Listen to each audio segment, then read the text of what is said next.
우리 주님께서 사망 권세를 이기시고 다시 부활하신 줄 믿습니다. 이 부활은 어떤 한 전설 속에 일어난 일이 아닙니다. 어떤 가식적인 가짜 소식이 아니라 진짜 부활하신 능력의 소식인 줄 믿습니다. 부활은 소생이 아닙니다. 소생은 우리의 있는 몸이 다시 강건함을 입어서 그렇게 힘을 얻는 것을 말합니다. 그러나 부활은 우리가 거룩한 몸으로 다른 몸으로 변화하여 살아나는 것을 말합니다. 여러분, 이것이 부활입니다. 우리의 육신의 몸을 그대로 입고 하나님 나라 올라갈 수 있지만 우리가 거룩한 믿음으로, 온전한 믿음으로 섰을 때 모습입니다. 그러나 하나님은 더 아름다운 모습으로, 영화로운 모습으로 우리의 몸을 하나님의 나라에 이르도록, 우리의 몸을 새로운 몸을 입고 부활하도록 우리의 몸을 이끌어 주실 것입니다. 기독교의 핵심이 무엇입니까? 기독교의 핵심은 진리입니다. 진리가 너희를 자유케 하리라. 참 진리가 무엇입니까? 진리는 복음입니다. 복음이 누구입니까? 예수 그리스도입니다. 기독교의 핵심은 예수 그리스도입니다. 예수를 믿으면 구원을 받고 예수를 믿지 않으면 구원받지 못합니다. 이것이 진리입니다. 이 진리로 인해서 세상의 수많은 사람들은 기독교를 싫어합니다. 너무 이기적이라는 것이지요. 그리고 그 진리가 사실 일리 없다는 생각으로 그 진리를 받아들이지 못합니다. 여러분, 예수 그리스도의 부활의 소식은 이 세상의 탑 뉴스 맞습니까? 맞지요? 세상의 그 어떤 소식보다 가장 기쁜 소식이요, 우리 온 인류를 구원할 수 있는 행복한 소식이 되는 것입니다. 그런데요, 오늘 이 말씀을 묵상하면서 왜 하나님이 이렇게 하셨을까를 깊이 묵상해 보게 되었습니다. 왜 하나님은 세상의 방법을 선택하지 않고 하나님의 방법을 선택하셨을까? TV 드라마가 종방을 하고 새로운 드라마가 이루어질 때 여러분 TV를 보시면서 어떻게 그 드라마가 방영된다는 것을 알아요? 현재 보고 있는 드라마가 끝나기도 전, 한 달 전, 두 달 전부터 광고를 합니다. 언제 이런 방송을 한다고 그 방송을 하고 있는 중간중간에 광고를 통해서 드러내줍니다. 그러면 지금 내가 보고 있는 게 실망스럽다가도 새로운 드라마를 광고하면 괜찮은데? 봐도 되겠는데? 언제 하지? 기대를 합니다. 영화를 개봉할 때에 그냥 극장에 가면 어떤 영화를 지금 상영하고 있어라고 여러분 아십니까? 아니면 방송을 통해서 어떤 영화가 개봉된다는 소식을 듣고 그 영화를 보러 가십니까? 네, 듣고 가시지요. 무슨 묘? 예, 파묘. 네, 파묘가 그 감독이 교회 집사입니다.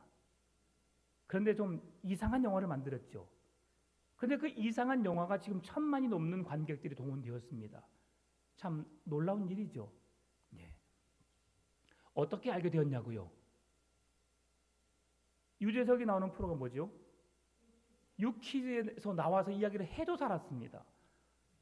저는 파묘 별로 관심이 없어서 제가 무서운 거 딱 질색입니다.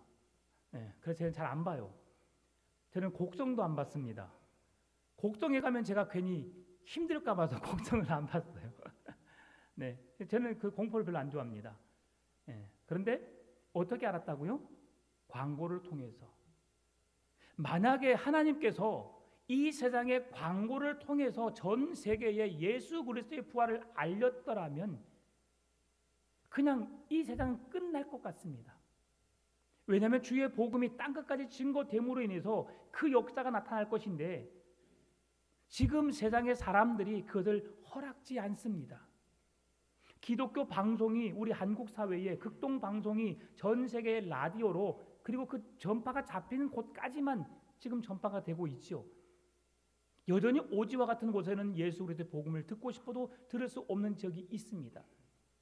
그냥 하나님이 하늘을 무대 삼아서 전 세계에 예수 그리스도의 죽으심과 부활하심을 한 번에 쫙 펼쳐서 큰 소리로 막 우르릉 쾅쾅 하면서 천재지변이 일어나는 것처럼 하셔서 그 장면을 한번 쫙 보여주고 모든 사람들에게 너희들 믿어라.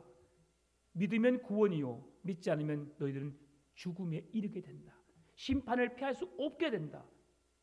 그러면서 만약에 그 광고로 주의 부활의 소식을 전했다면 어땠을까?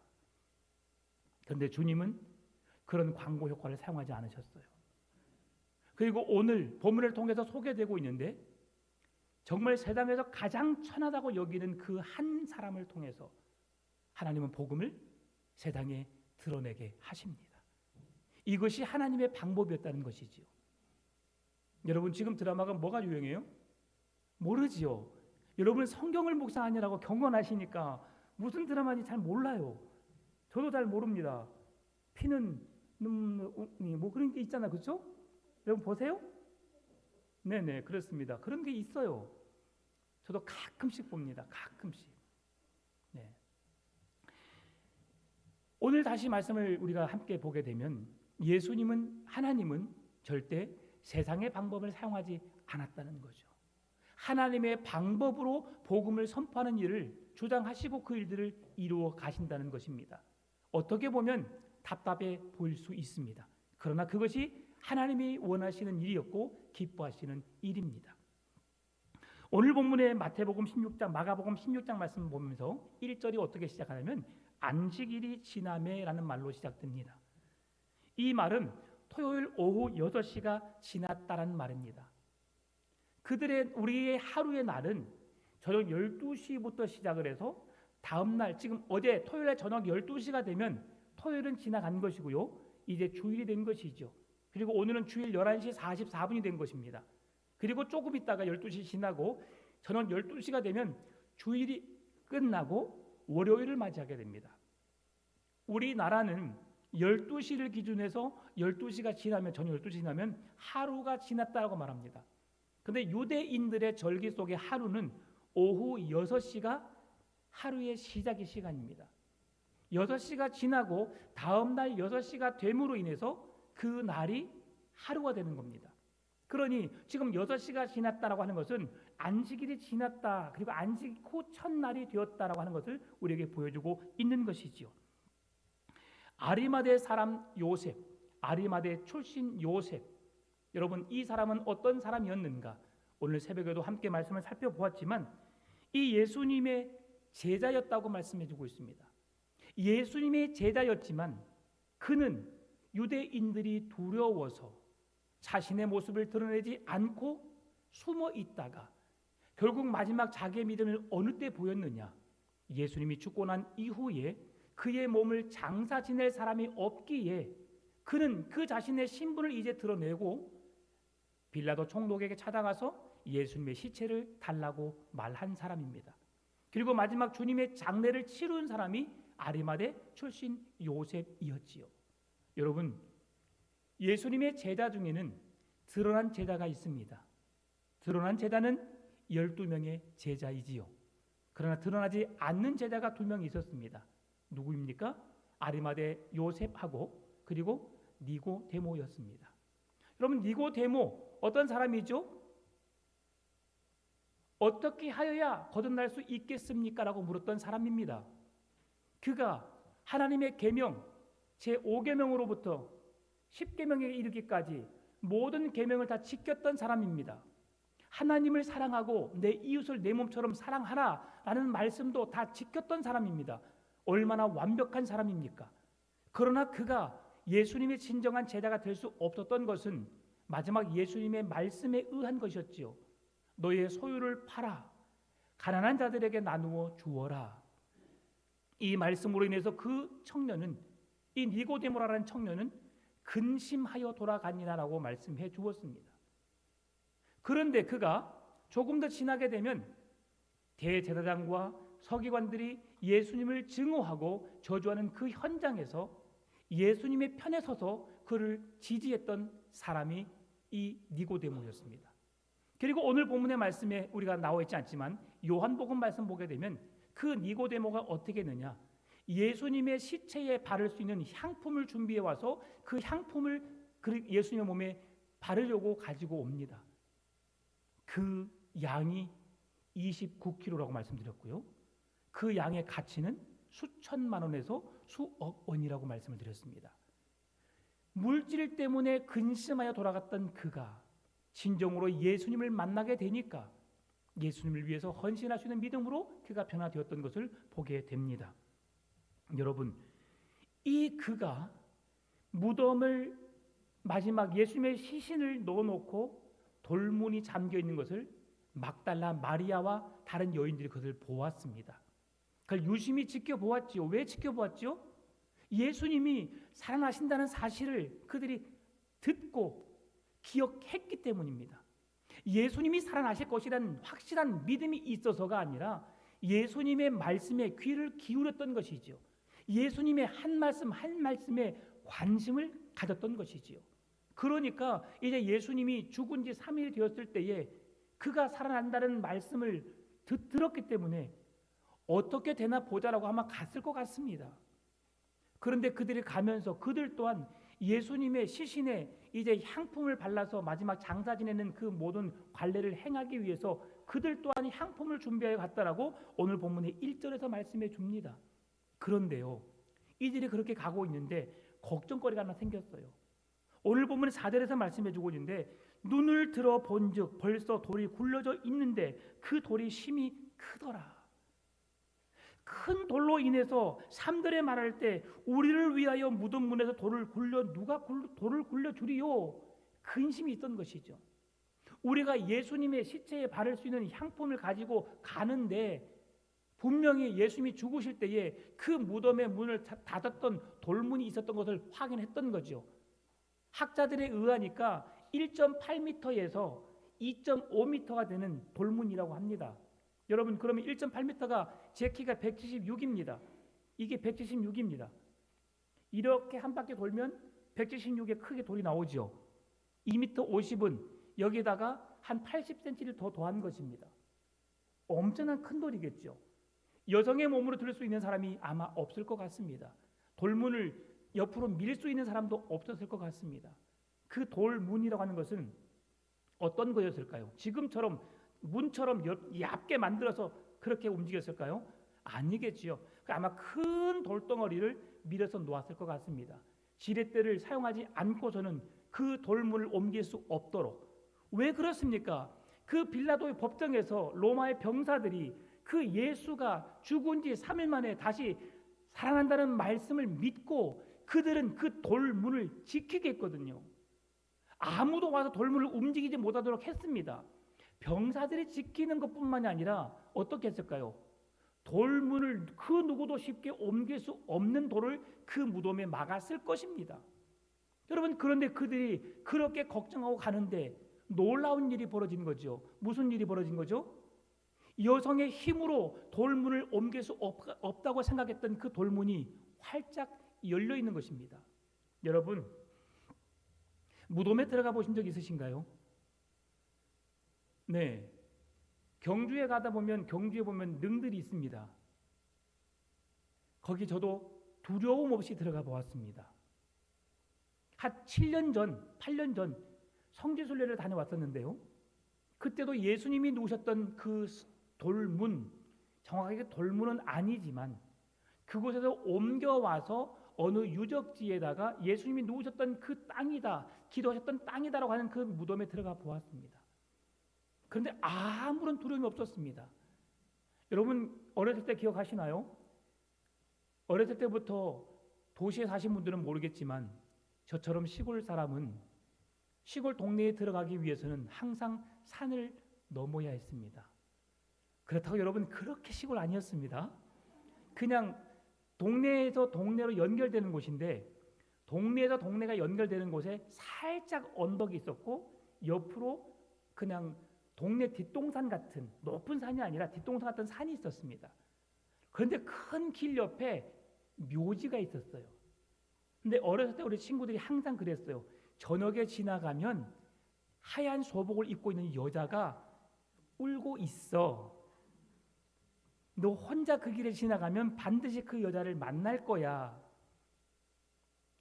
교회를 다닌 저로서는 나사렛 예수 이름으로 명하노니 그 신아 나가 할 수 있겠지만 그런 강심장이 못 되었습니다. 혼자 그 언덕을 건너려다 보면 좀 무서웠지요. 무엇 때문에 무섭지요? 묘지 때문에 그럽니다.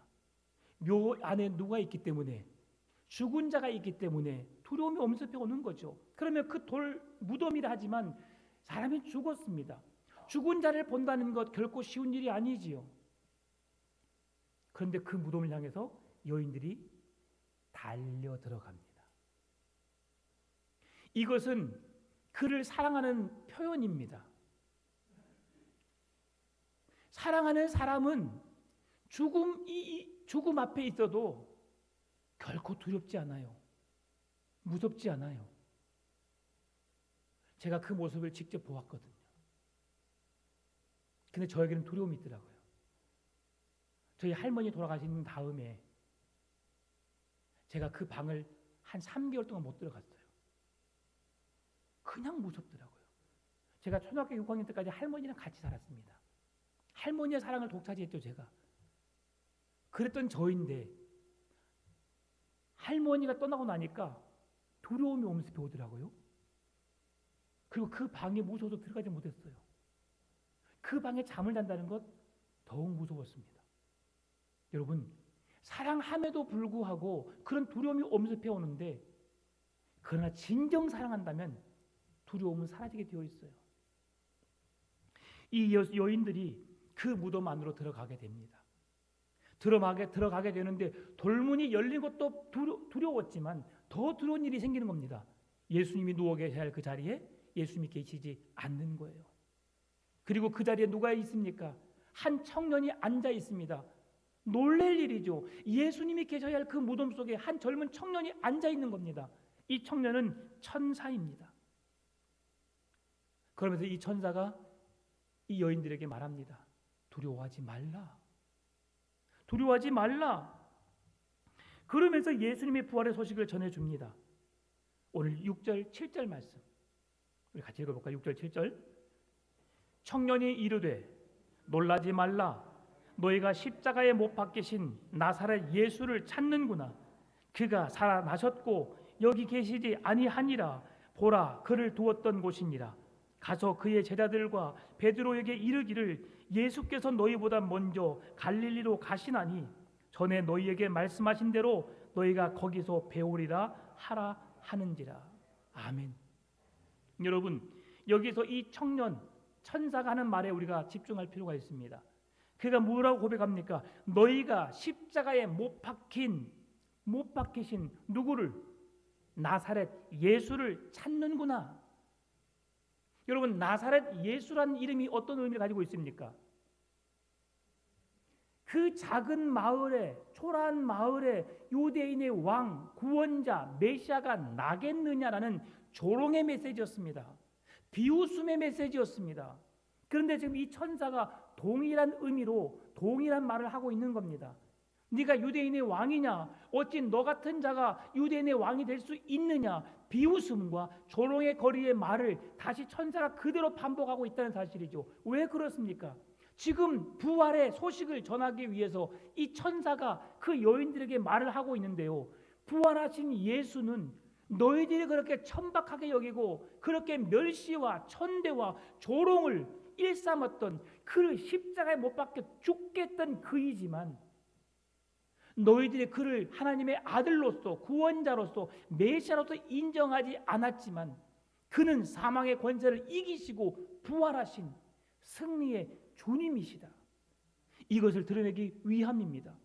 여러분, 사람들은 수치와 조롱과 멸시와 천대로 예수님을 나사렛 예수라 속였지만 이 한 천사는 그렇게 불렀던, 그렇게 이해했던 예수님의 죽으심이 우리에게 사망 권세를 깨뜨리신 영원한 승리가 되시는 부활 소망이 되시는 예수님으로 소개하고 있다는 사실이죠. 여러분, 우리의 신앙 속에서 예수 그리스도는 우리의 사망, 권세를 깨뜨리고 죽음이 아닌 생명으로 이끄신 주님이심을 고백하시고 드러내신 여러분 되시기를 바랍니다. 그렇게 두려워하지 말라고 말씀하신 가운데 예수님을 그들에게 전하게 되었고요. 그런데 오늘 마가복음에서 소개되고 있는 여인들의 모습을 보게 되면 놀랍습니다. 당시 유대인들에게 있어서 여인들의 지위는, 여인들의 신분은 사람 구실을 제대로 할 수 없는 신분이었습니다. 사람들의 숫자 계수에도 들어가지 않았고요. 특히 증인이 되기 위해서는 두세 사람의 명확한 증거를 확보한 사람들의 증거가 있을 때에 그 사람들의 증인이 될 수 있었는데요. 여인들은 증인이 될 수 없었습니다.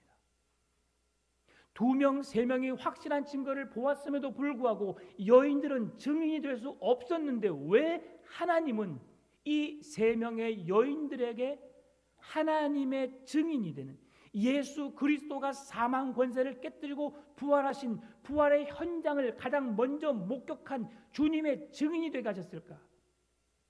이것이 처음에 말씀드렸던 하나님이 일하시는 방법과 사람이 일하시는 방법과 다름을 보여주시기 위함입니다. 광고 효과를 통해서 말하면 엄청난 효과가 있습니다. 왜 유명한 연예인들을 그렇게 수억을 들어가면서 그 광고를 할까요? 여러분, 메가박스 가서 커피 마셔본 사람, 아니 안 마셔본 사람, 네, 안 마셔본 사람이 있겠죠. 대부분 다 마십니다. 특히 그 문에 잘생긴 흥민이 동생이 있어서 더 사 먹습니다. 그 효과가 엄청 크거든요. 나이키가 좋아요, 아디다스가 좋아요? 그냥 다 좋아요. 그런데 흥민이 동생이 아디다스 전속 모델입니다.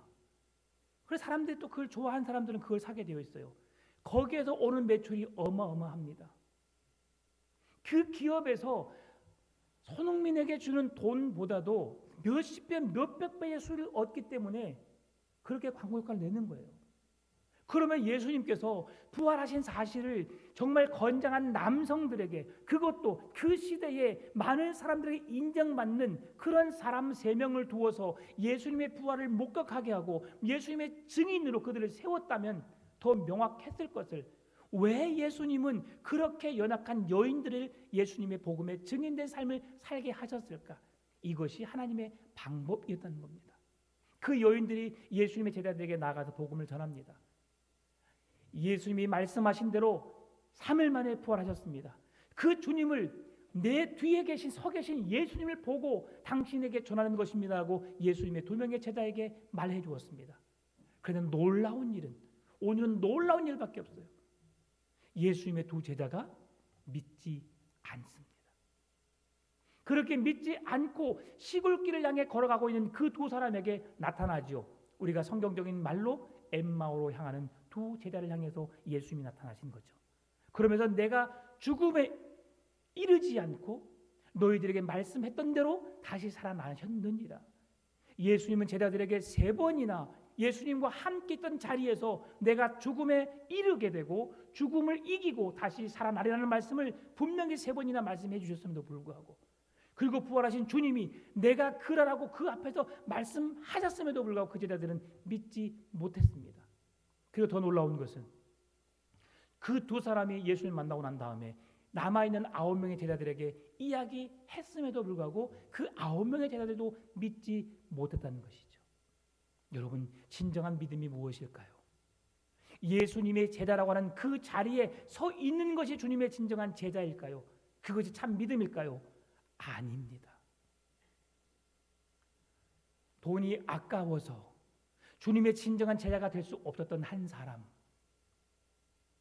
그리고 자기가 죽을 때에 그 무덤에 들어가기 위해서 준비해 놓은 그 무덤을 예수님을 위해서 아주 자연스럽게 전혀 꺼리낌이 없이 당당하게 예수님의 시신을 그곳에 눕힐 수 있었던 사람, 그리고 세상에서 가장 하대받고 존중받지 못했던 한 여인들에게 예수님은 부활의 목격자가 되어주셨고 부활의 첫 소식을 전하는 전달자가 되게 해 주셨다는 사실이죠. 왜 그렇습니까? 하나님은 지극히 작은 자 하나, 그 영혼이 예수 그리스도를 나의 주님 구원자로 믿고 그 믿음으로 살기 위해 몸부림치는 그 사람을 통해서 하나님은 일하시기를 원하신다는 거죠. 대중매체를 통해서 홍보할 수 있지만 한 영혼 한 영혼에게 그 영혼을 구원하기 위한 그 깊은 사랑으로 다가서기를 원하셨다는 것이죠. 주님께서 내게 찾아오셨던 것처럼 말입니다. 여러분, 이 은혜를 누리시기 바랍니다. 예수 그리스도의 부활은 지금도 우리에게 영원히 유효하고 그 부활을 믿는 자들에게 구원을 주신 하나님의 능력이 되는 줄 믿습니다. 오늘 우리가 구원받은 우리에게 주신 말씀이 있습니다. 오늘 본문의 15절 16절 말씀입니다. 또 이르시되 너희는 온 천하에 다니며 만민에게 복음을 전파하라. 믿고 세례를 받은 사람은 구원을 얻을 것이요 믿지 않는 사람은 정죄를 받으리라. 예수 그리스도를 믿으시기 바랍니다. 예수 그리스도가 사망의 권세를 이기시고 부활의 주님이라는 사실을 믿는 자에게는 심판이 아닙니다. 구원입니다. 여러분, 하나님의 심판을 받는 자들은 한 영혼도 구원받을 수 없습니다. 그들은 정죄를 받아 영원한 사망 불지옥으로 떨어질 수밖에 없는 것이지요. 그래서 우리에게 예수 그리스도를 믿는 믿음을 주신 겁니다. 그 믿음으로 주님을 고백하는 자들에게 구원을 주시는 거죠.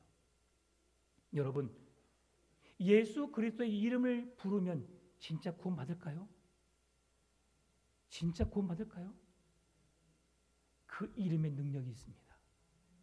성령이 아니고서는 예수 그리스도를 주시라 고백할 수 없다고 성경은 말씀합니다. 여러분이 예수 그리스도를 고백하고 있다면 성령님께서 여러분 안에 거하시는 겁니다. 성령으로 말미암아 예수 그리스도를 나의 주님 구원자로 믿고 고백하게 하시는 겁니다. 여러분, 성령의 사람입니다. 예수 그리스도의 부활을 믿고 확신하는 사람들에게 성령을 선물로 주시리니 그 성령을 받은 자들은 우리의 입술의 고백을 통해서 예수를 나의 주님 구원자로 고백할 수 있는 것입니다. 부활의 아침에 예수 그리스도를 믿음으로 하나님 나라를 소망 삼으시고 사망 권세를 깨뜨려주고 부활하신 그 예수 그리스도께서 지극히 작은 자들을 통해서 그 부활의 소식을 증언하게 하셨고 전파하게 하셔서 오늘 우리가 그 복음의 소식을 듣게 된 것입니다. 다시 사신 예수, 그리고 그 예수님을 다시 만난 제자들, 오늘 부활의 주님을 여러분도 만나셨는지요? 그 주님을 증언하는, 그 주님을 온 세상에 알리는 우리의 멋진 믿음 되시기를 주의 이름으로 축원합니다. 참 좋으신 하나님 감사합니다. 사망 권세를 깨뜨리고 부활하신 우리 주님, 그 부활의 주님이 나의 주님이심을 믿습니다. 이 믿음의 고백을 통해서 영원한 하나님의 나라를 얻는 소망을 갖게 하여 주옵소서. 예수님의 이름으로 기도드리옵나이다. 아멘.